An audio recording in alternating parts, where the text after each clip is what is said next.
주님께서 여러분과 함께 마테오가 전한 거룩한 복음입니다. 그때 예수님께서 제자들에게 이런 비유를 들어 말씀하셨다. 하늘나라는 저마다 등을 들고 신랑을 맞으러 나간 10 처녀에 비길 수 있을 것이다. 그 가운데 5은 어리석고 5은 슬기로웠다. 어리석은 처녀들은 등은 가지고 있었지만 기름은 가지고 있지 않았다. 그러나 슬기로운 처녀들은 등과 함께 기름도 그릇에 담아 가지고 있었다. 신랑이 늦어지자 처녀들은 모두 졸다가 잠이 들었다. 그런데 한밤중에 외치는 소리가 났다. 신랑이 온다. 신랑을 맞으러 나가라. 그러자 처녀들이 모두 일어나 저마다 등을 챙기는데 어리석은 처녀들이 슬기로운 처녀들에게 우리 등이 꺼져가니 너희 기름을 나누어다오 하고 청하였다. 그러나 슬기로운 처녀들은 안 된다. 우리도 너희도 모자랄 터이니 차라리 상인들에게 가서 사라 하고 대답하였다. 그들이 기름을 사러 간 사이에 신랑이 왔다. 준비하고 있던 처녀들은 신랑과 함께 혼인잔치에 들어가고 문은 닫혔다.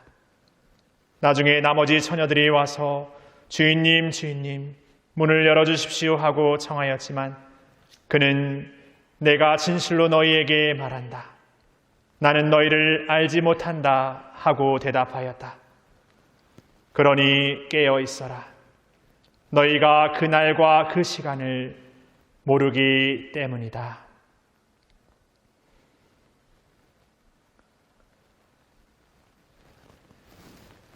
주님의 말씀입니다.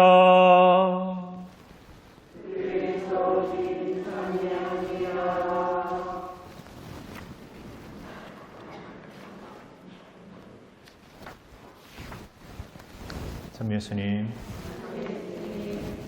11월 위령성을 맞으면서 우리는 모든 성인들을 기억했고 또 오늘 위령의 날 맞으면서 우리 곁을 떠난 죽은 모든 이들을 기억하는 날을 보내고 있습니다. 오늘 위령의 날은 미사 이 예절 안에 첫째 미사, 둘째 미사, 셋째 미사 이렇게 있어서 혹여나 이렇게 오늘 미사 오셨다가 헷갈리실 분들이 계시지 않을까 싶습니다. 우리 아까 펠리스 형님 세 번째 이렇게 알려주시는 거 보니까 오늘 우리가 묘지에서도 미사를 들었는데 우리가 죽은 이들을 기억한다라는 것은 꼭 묘지를 이렇게 찾아가거나 또 어떤 특정한 장소를 찾아가지 않는다 하더라도 어떻게 보면 우리의 삶이 그 끝이 죽음이라는 것은 누구나 다 맞이하게 된다라는 것이죠. 그리고 우리 신앙인들에는 그 죽음이라는 것이 세상 사람들에게는 끝으로만 여겨지지만 우리에게는 새로운 삶으로 시작되는 하나의 또 출발점이 된다는 것입니다. 그 출발점으로 온전히 나아가는 데 있어서 신앙의 교리는 이 삶을 지나서 연옥의 불의 단련을 받고 천국으로 나아간다라고 이렇게 가르치고 있습니다. 다시 말해서 하나님의 영광에 들기 위해서 조금 더 자신의 어떤 모자라고 부족했던 것을 이렇게 뭔가 공과 덕으로 이렇게 메우는 그런 과정을 이렇게 밟는다라고 이렇게 가르칩니다. 그래서 오늘 우리는 특별히 우리의 죽은 이들을 기억하면서 그들이 온전하게 하나님의 그 영원한 품에 안식을 누릴 수 있기를 희망하면서 묘지를 방문하거나 죽은 이들을 기억하면서 이 미사를 봉헌하면서 이렇게 전대사를 이렇게 받게 됩니다. 그리고 그 죽은 이들을 위해서 전대사를 이렇게 봉헌하게 되는 것이죠. 우리는 이렇게 죽은 이들을 이렇게 기억합니다. 우리가 기억한다라는 것은 그 사람들과의 추억뿐만이 아니라 그들을 기도 안에서 우리와 함께 하느님 안에 살아가는 하나의 새로운 어떤 삶의 길을 걷고 있다라고 기억하고 있는 것이죠. 다시 말해 이 기억은 누군가에 대한 그냥 나의 기억뿐만이 아니라 나 역시도 그러한 삶을 통해서 내가 나아갈 길이 무엇인지를 새롭게 기억하는 것, 새롭게 다시 새기는 것입니다. 그 독일의 그 심리학자 가운데 헤르만 에빙하우스라는 심리학자가 있는데 19세기 말경의 이렇게 학자입니다. 그분이 이렇게 기억에 대한 어떤 그 공부를 좀 하셨는데, 기억을 하고 나서 그 기억이 이렇게 사라지는 것, 그 망각에 대한 어떤 그 시간을 계산하기 시작했습니다. 그랬더니 1시간이 지나면 50%가 망각이 되고, 하루가 지나면 70%가 망각이 되고, 일주일이 지나면 80%가 망각이 된다는 것을 이렇게 이론적으로, 이렇게 실험적으로 이렇게 알아낸 것이죠. 거꾸로 생각해 보자면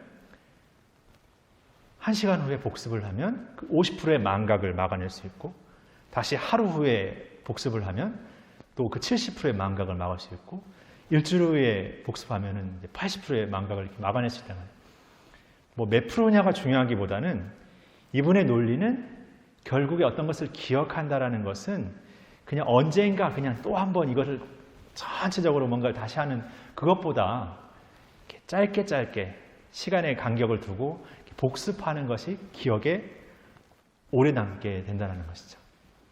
그러니까 그런 이론을 좀 비춰보면 우리는 미사 안에서, 매일의 미사 혹은 주일 미사 안에서 늘 기억합니다.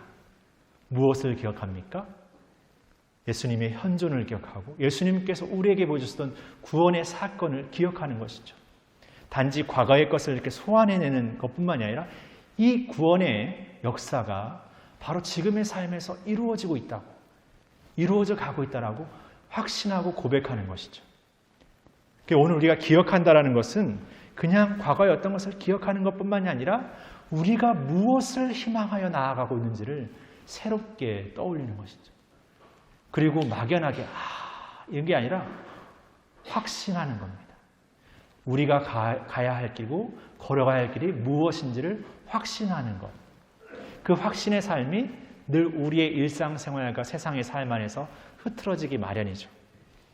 뭔가 세례를 받고 이 신앙의 진리를, 교리를 고백하지만 그것은 마치 어떤 이상적인 것이고 뭔가 내 현실적인 것하고는 맞지 않는 삶이라고 어느 때인가 모르게 스스로도 확신하지 못하는 삶에 머물러 버리고 맙니다. 그러게 우리가 죽은 이들을 기억한다는 것은 단지 그들만을 위한 기억이 아니라 나 역시도 그 우리의 생애의 죽음을 통해서 연옥을, 그리고 천국으로 나아가는 분명한 그분의 구원의 확신을 우리의 삶에서 다시금 새롭게 자리매김하도록, 새롭게 이렇게 자리 잡도록. 그러게 오늘은 바로 뭔가 죽은 이들을 기억하면서 그냥 애처롭게 추억만 하는 날이 아니라 기억하고 희망하고 그리고 소망하고 확신하면서 이 죽음의 위령의 날을 더욱 우리의 새로운 생명으로 나아가는 부활을 약속하고 희망하는 새로운 걸음으로 우리가 살아갈 수 있다는 것을 더 우리 마음 안에 새기게 되는 것 같습니다. 그래서 오늘 우리는 죽음을 생각하지만 이 죽음은 새로운 우리의 삶의 출발이고 우리는 모두가 부활하여 하느님 안에서 새로운 생명과 희망을 누리며 살아갈 것을 약속하고 다짐하면서 다시금 우리의 삶에서 더 용기 있고 또 은총의 걸음을 다시금 걸어 나갔으면 좋겠습니다. 그러한 걸음을 오늘 우리가 기억하는 이들과 함께 하느님 안에서 다시금 새롭게 기도하며 걸어갔으면 좋겠습니다. 잠시 묵상하시겠습니다.